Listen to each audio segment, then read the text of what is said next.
최근 기독교와 관련해서 굉장히 뜨거운 이슈가 있죠. 넷플릭스에서 공개한 나는 신이다입니다.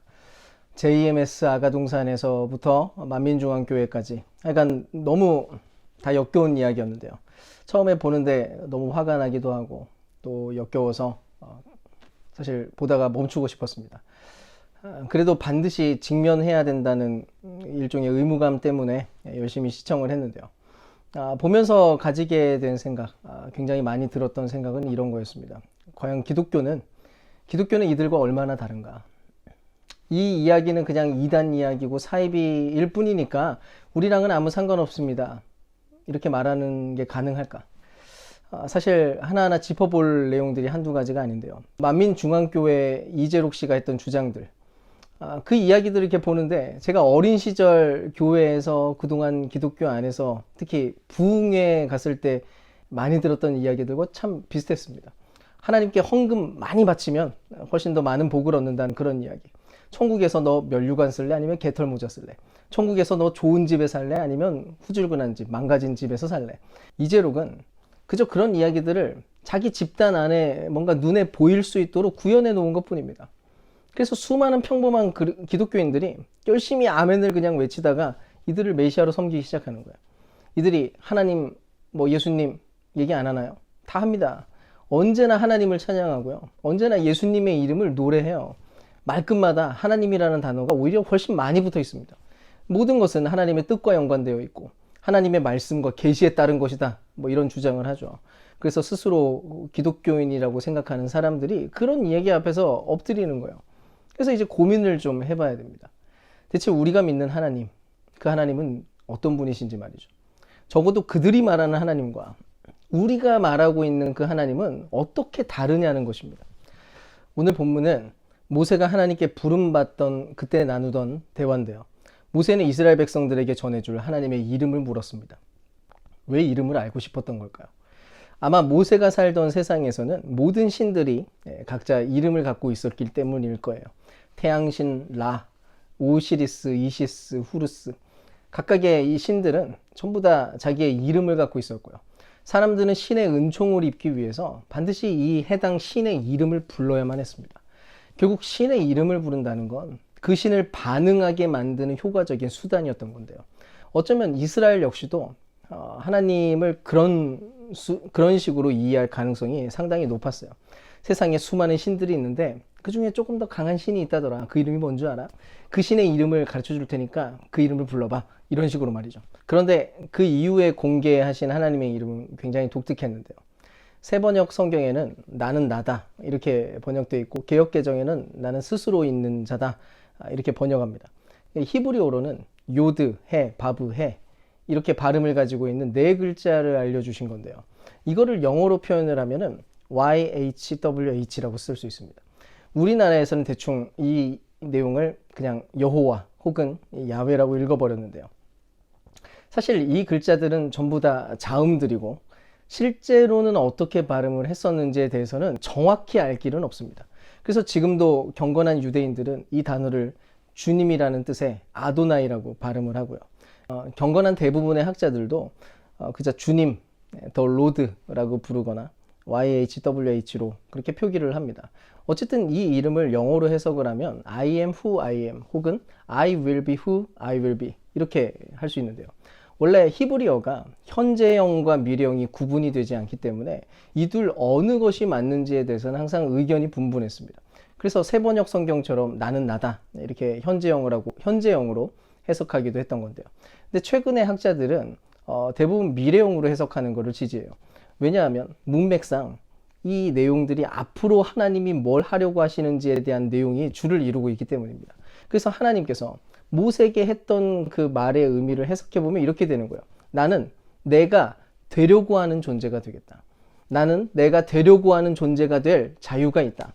즉 하나님은 자기 자신 외에는 그 어느 것에도 강요될 수 없다는 건데요. 하나님은 자기가 누구시며 자신이 어떤 존재로 나타나실 것인지에 대해서 어떤 다른 피조물로는 설명될 수가 없고 강요될 수도 없다는 그런 얘기를 하신 겁니다. 그분은 오직 자기 자신을 통해서만 설명될 수 있고 이 세상에 존재하고 있는 그 무엇을 빗댄다고 해도 절대로 그분을 표현하거나 설명하는 게 불가능하다는 거예요. 아까 말한 대로 당시 세상에서는 신들의 이름을 알고 자기들이 필요할 때마다 그 신들의 이름을 마음껏 불렀습니다. 그러면 그 호명 때문에 신의 반응과 은총을 얻어낼 수 있었다고요. 결국 신의 이름을 안다는 것 자체가 그 신을 자기가 원하는 대로 그래도 부릴 수 있다는 그런 의미였습니다. 그 이름에 의해서 규정되고 제한되고 구속된다는 그런 의미였던 거죠. 근데 하나님의 이름을 보세요. 이 이름을 너무나 독특합니다. 그분은 그 이름 자체에도 종속될 수가 없는 거예요. 혹시 우리가 그분의 이름을 알게 된다고 해도 여전히 유한한 피조물로서는 그분을 다 완벽하게 파악할 수가 없다는 겁니다. 아무리 램프의 요정처럼 하나님을 다루고 싶어도 그 이름을 그런 방식으로 사용하고 싶어도 절대로 사용할 수 없는 이름이었다는 거죠. 왜요? 그분은 여전히 자유로우시고 우리가 원하는 하나님 혹은 우리가 기대하는 그런 분이 되실 분이 아니라 오직 하나님 스스로가 되기로 결정하고 작정하실 그런 존재가 될 분이기 때문입니다. 하나님은 그야말로 요약할 수도 없고 확정될 수도 없는 무한한 신비에 둘러싸인 분이라는 것을 보여주는 이름이었던 거죠. 하나님은 통제의 대상이 아니라 그저 신뢰의 대상일 수밖에 없는 그런 이름이었습니다. 그런데요, 이스라엘은 매 순간 끊임없이 하나님을 잘못 대하는 우를 범하고 맙니다. 이토록 자유로우신 하나님, 무한하신 하나님을 어떻게든 길들이고 싶어 했거든요. 조금이라도 하나님을 다루기 쉽게 만들고 싶어 했어요. 그런 내용들 중에 세 가지 실패의 내용들을 좀 살펴보려고 하는데요. 그 첫 번째 내용은 금송아지 사건입니다. 일단 이스라엘이 출애굽을 하자마자 그러자마자 경험한 하나님은 이름 그대로였어요. 다른 신들과는 다르게 그 형태를 만들어 보거나 볼 수도 없었고요. 아무 때나 거기에 접근할 수도 없었습니다. 그동안 알던 신들과는 너무 달랐던 거죠. 이분은 편리하지도 않았고 통제할 수도 없었어요. 오히려 그분은 두려움을 불러일으키는 그런 존재였습니다. 하나님의 임재가 나타나던 순간에 그때 시내산 꼭대기에서는 천둥과 번개가 동반된 구름으로 둘러싸였고요. 허용된 사람 외에는 절대로 접근할 수 없다는 엄명이 내려져 있었습니다. 근데 더 불편한 상황이 벌어져요. 그동안 중재 역할을 해주던 모세, 그나마 눈앞에 보여가지고 안심을 불러일으켜주던 그 사람이 무려 40일 동안 눈앞에 안 나타나는 겁니다. 이스라엘은 아마 굉장히 불안했던 것 같아요. 불편한 하나님 때문에 생긴 그런 불안이었는데요. 그 불안이 곧 분노로 표출되었고 그 분노를 해소하기 위해서 아론이 대안을 마련하게 됩니다. 그들이 진짜로 기대하고 원하는 하나님, 그들이 이렇게 하면 만족하겠다 싶은 그 하나님을 그냥 만들어준 거예요. 어쨌든 이스라엘 사람들은 좀 더 익숙하고 편리한 램프의 지니 같은 신들을 원했던 거거든요. 헝겊만 대고 문지르기만 하면 내가 원하는 것을 들어주는 신, 그런 통제된 신이었으면 얼마나 좋을까, 그런 생각을 했던 겁니다. 그래서 금송아지를 만듭니다. 그리고 거기에다가 이름을 붙였어요. 출애굽기 32장 4절에 보면 이스라엘아, 이 신이 너희를 이집트 땅에서 이끌어낸 너희의 신이다. 그 순간에 하나님은 아주 통제하기 쉬운 신처럼 대체되었습니다. 임재도 아주 쉽게 조작 가능했죠. 그냥 옆에다가 가져다 놓으면 되니까요. 심지어 신의 은총을 바란다면 얼마든지 가가지고 만지는 것도 가능했습니다. 바로 이게 하나님이 그토록 경계하고 있었던 우상이에요. 보이지 않으시는 하나님, 절대로 통제될 수 없는 자유로우신 그분의 성품을 이 땅에 존재하는 어떤 무언가로 제한하고 표현시키는 모든 시도가 전부 우상화거든요. 안타까운 일이지만 지금도 이런 일들은 너무나 자주 발생합니다.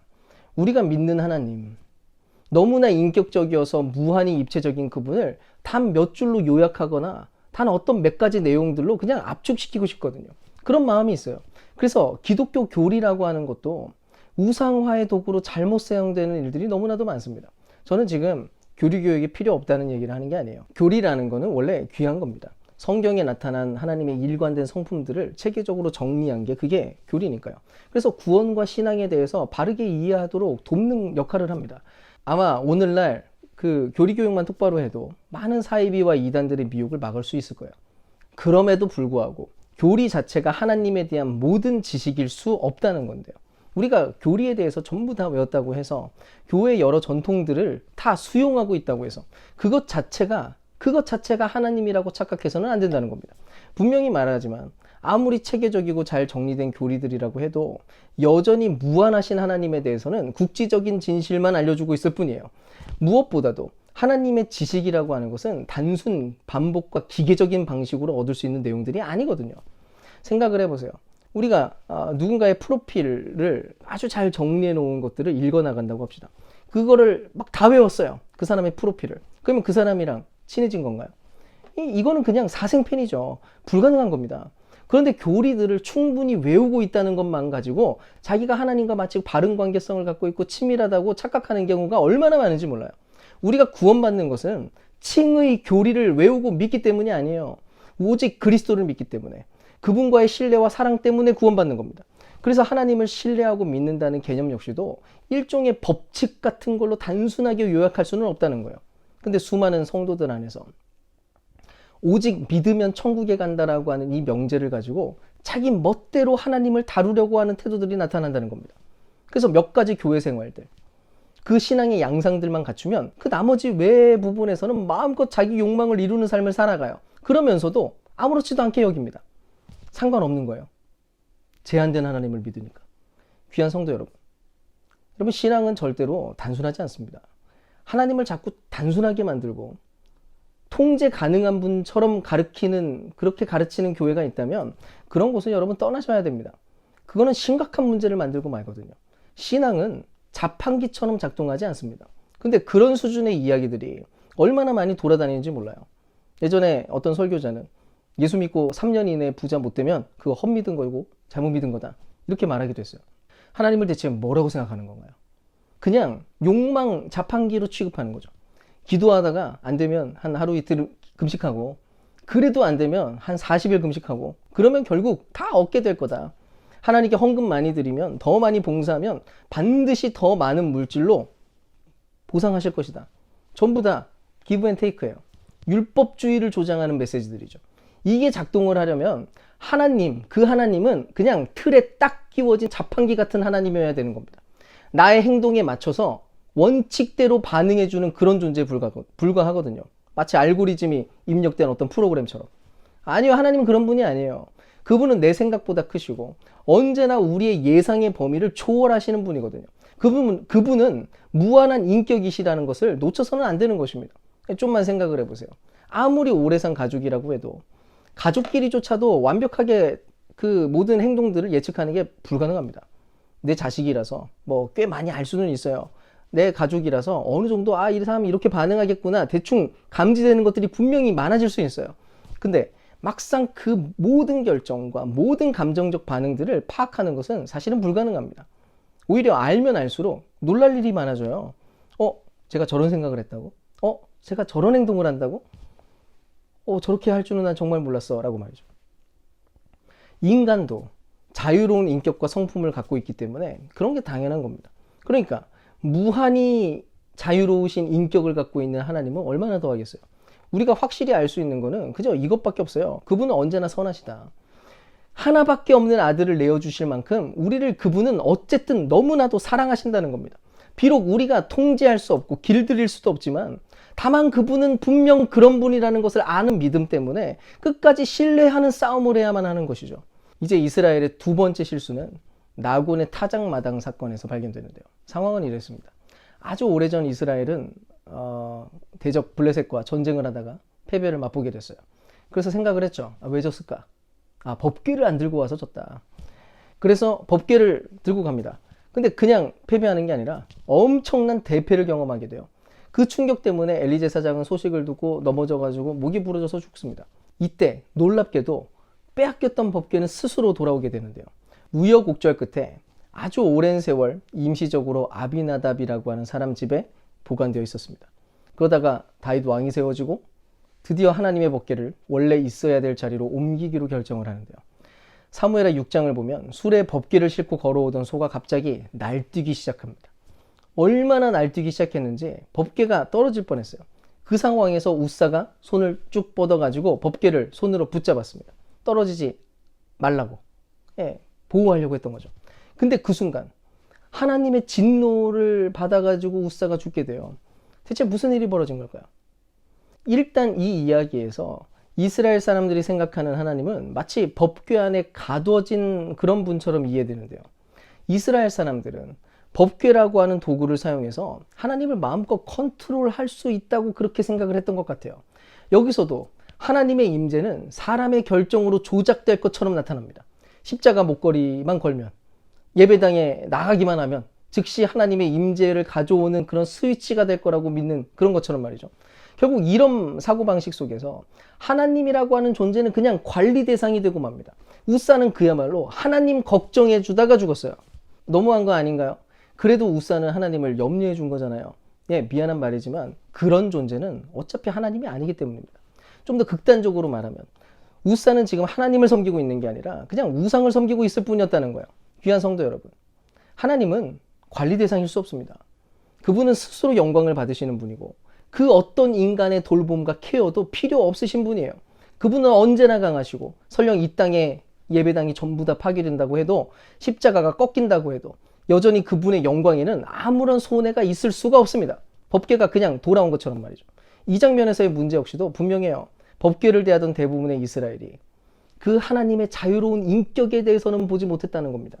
근데 단 한 명만, 딱 한 명만 독특한 반응을 보여요. 아까 우사가 하나님 걱정하느라 그 법궤에 손을 대다가 죽었잖아요. 근데 정작 법궤 운반 프로젝트를 시작했던 다윗은 하나님께 불편한 기색을 그대로 드러냅니다. 사무엘하 6장 9절인데요. 그날 다윗은 이 일 때문에 주님이 무서워서 이래서야 내가 어떻게 주님의 궤를 내가 있는 곳으로 옮길 수 있겠는가 하였다. 이런 식으로 하면 대체 뭘 할 수 있겠느냐고 하나님께 불만을 토로한 건데요. 재미있는 거는 하나님은 다윗의 그 발언 그 자체에 대해서 아무 지적도 하지 않습니다. 여기에서 우사와 다윗의 차이가 발견되시나요? 이 장면은 마치 욥과 새 친구의 대화와도 좀 비슷한데요. 새 친구는 계속 하나님 편에 서가지고 하나님 편 들어주려고 했어요. 그리고 그래서 욥을 비난했던 거죠. 하나님에 대한 자기의 생각들 안에서 욥에게 닥친 그 고난을 해석해 보니까 답이 분명했거든요. 그들이 믿는 하나님은 선한 자들에게는 복 주고 악한 자들에게는 벌을 내리는 그런 분이었어요. 그들은 그렇게 믿었다고요. 그러니까 고난을 당하고 있는 욥은 당연히 악인인 것이 분명했어요. 그러니까 힘껏 비난을 하는 겁니다. 하나님 편 들으려고. 반대로 욥은 억울했죠. 자신이 이렇게 고난받을 이유가 없기 때문에 현재 상황이 너무나도 불공정하게 여겨졌고 그래서 자기 생일을 열심히 저주하다가 결국 하나님까지 비난합니다. 참 불경해 보이죠. 근데 마침내 하나님이 나타나셔서 판결을 내리시기를 이렇게 얘기해요. 새 친구는 잘못됐고 욥은 의롭다. 왜요? 여기도 마찬가지예요. 욥은 하나님을 자유로운 인격으로 대했고 그래서 자기 안에 있었던 그 솔직한 감정과 심정들을 있는 그대로 토해냈기 때문입니다. 비록 겉보기에는 새 친구가 하나님을 더 경외하는 것처럼 보였고 오히려 욥은 훨씬 불경스러워 보였을지 모르지만 하나님의 평가는 완전히 달랐다는 거예요. 실상 새 친구는 자기 신념에 사로잡힌 왜곡된 하나님, 자기가 규정해 놓은 하나님, 제한된 하나님, 통제된 거짓 하나님을 섬기는 중이었을지도 모른다는 겁니다. 마지막으로 마지막 실패의 장면은 예수님을 대하던 당시에 유대인들에게서 발견되는데요. 예수님 당시 유대인들은 늘 메시아에 대한 기대로 가득 차 있었습니다. 근데 그런 기대 속에서 예수님을 봤는데 이분은 메시아일 리가 없는 거예요. 도저히 메시아면 안 되는 것으로 비춰졌습니다. 그래서 그분을 십자가에 못 박아버리고 말아요. 왜요? 그들이 품고 있는 기대는 하나님이 주신 게 아니라 자신의 탐욕에서부터 시작된 그런 기대와 내용이었거든요. 그들은 그저 자신들의 욕망을 채워줄 메시아가 필요했던 겁니다. 하나님 스스로가 되고자 하는 하나님을 필요로 하는 게 아니라 내 욕망을 만족시켜줄 그런 하나님, 내가 원하는 하나님을 그걸 바라고 있었다는 거예요. 결국 그들은 I will be who I will be 하나님을 믿은 게 아니라 I will be who you want to be 그 하나님을 믿은 거예요. 다른 이름의 하나님을 믿고 싶었던 거죠. 귀한 성도 여러분, 지금 우리는 어떤 하나님을 믿고 있습니까? 우리는 정말 모세 앞에 나타나신 그분, 아도나이라고 불리웠던 바로 그분, 무한히 자유로우신 하나님, 그분을 정말로 믿고 있나요? 만약 그렇다면 우리가 이스라엘과 똑같은 실수를 반복하지 않기 위해서 어떻게 해야 될까요? 간단하게 두 가지만 제안을 드리려고 하는데요. 첫 번째 제안은 우리는 여전히 하나님을 몰라도 한참 모른다는 사실을 인정하는 겁니다. 마치 이미 다 아는 척, 하나님과 충분한 관계 안에 있는 척 그만하라는 건데요. 토마스 아퀴나스가 이런 얘기를 했어요. 하나님을 다 알았는가? 그렇다면 그것은 더 이상 하나님이 아니다. 그래서 제가 자주 하는 말이 있어요. 성경을 읽을 때 매번 낯설게 읽으려고 노력을 하는 겁니다.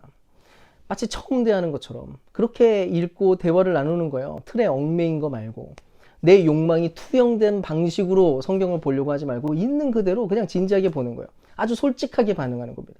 때때로 읽어 나가다가 그 말씀을 붙들고 살아가다가 다양한 상황들을 직면할 때 당황스러우면 당황스럽다고 말도 하고 불편하면 불편하다고 표현하는 겁니다. 보다가 화가 나면 화가 난다고 그렇게 화를 내기도 해야 돼요. 그냥 무작정 하나님이랑 싸워라 얘기하는 게 아닙니다. 오히려 그분의 선하심과 사랑을 신뢰하기 때문에, 그분이 스스로 우리에게 나타나시는 것을 기뻐하신다고 말씀하시기 때문에 우리가 얼마든지 자신감을 가지고 그렇게 할 수 있는 거예요.